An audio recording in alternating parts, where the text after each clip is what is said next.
વક્રતુંડ મહાકાય સૂર્યકોટિ સમપ્રભ નિર્વિઘ્નં કુરુ મે દેવ સર્વકાર્યેષુ સર્વદા.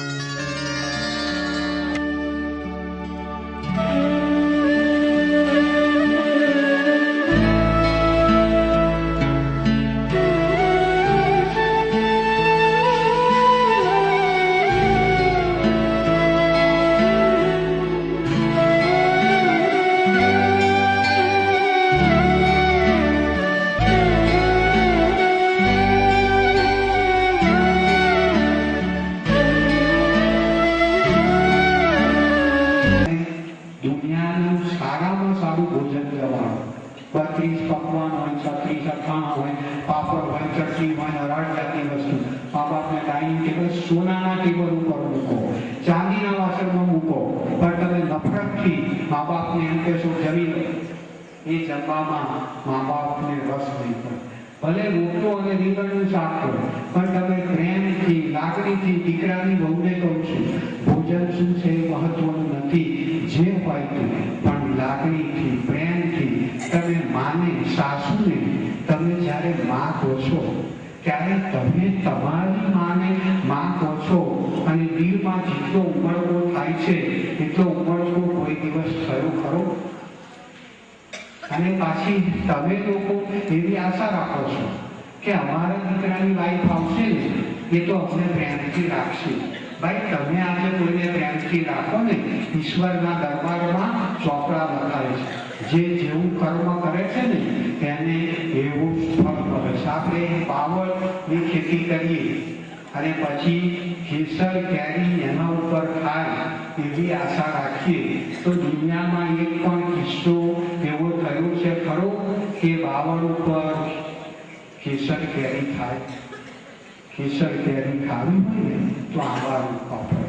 દરેક જગ્યાએ આપણે નફરતના બીજ રોપીએ, દરેક જગ્યાએ વેર ઝેરના બીજ રોપીએ અને પછી નફરત અને વેર ઝેરના જે ઝાડ ઉગે એ ઝાડ ઉપર આપણે કેસર કેરીની આશા રાખીએ ને ક્યારે થઈ શકતું નથી.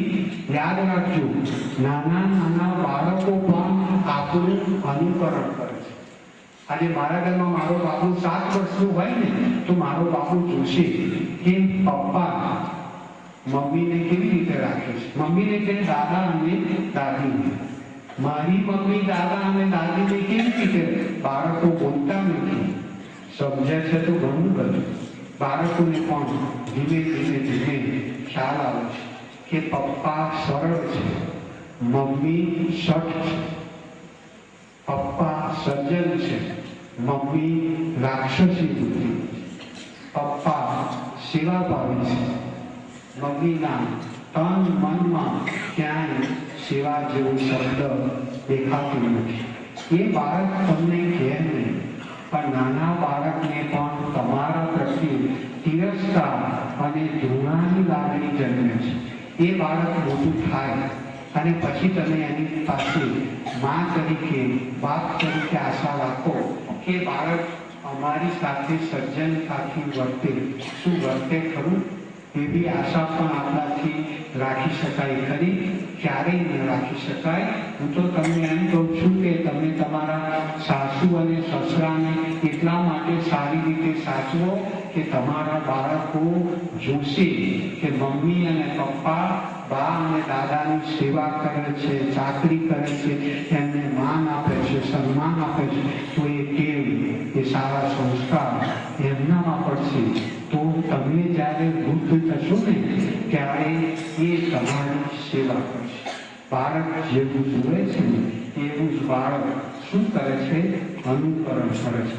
મા બાપ તો સુખડ જેવા છે, સુખડ જાતે ઘસાઈ જાય પણ બીજાને સુગંધી અને ઠંડક પહોંચાડે છે. વિચાર કરો તમે તમારો કે અત્યારે તમે જે સુખ ભોગવી રહ્યા છો એના મૂળમાં કોણ છે? તમારા મા બાપ ભલે આજે તમે રિટાયર્ડ શિક્ષક છો, મહિને 12,000 પેન્શન કમાવો છો, તમે ન્યાયાધીશ છો, તમારે મોટી તમાકુની કરી છે, પણ તમે જ્યારે 5 વર્ષના હતા ત્યારે તમારા મા બાપે તમારા માટે કેટલું દુઃખ વેઠ્યું છે. એ માને જો જીવતી હોય તો જીવતીને, મૂળેલી હોય તો મૂળેલી માને યાદ કરો તો તમને ખ્યાલ આવશે કે એ મા બાપે, સુખડ જેવા મા બાપે એમનું જીવન ઘસી નાખ્યું ને, એના પરિણામે આજે તમે ઉજળા છો. એ મા બાપે ગરમી વેઠીને માટે આજે તમે છાયડામાં બેસી શકો છો. એ મા બાપે ફાટેલા કપડાં પહેર્યા ત્યારે આજે તમે નવા કપડાં પહેરી શકો છો. એ મા બાપ બધા ભૂખ્યા ગયા ત્યારે આજે તમે પેટ ભરીને જમી શકો છો. સુખડની પૂજા થાય, મા બાપની પૂજા થાય.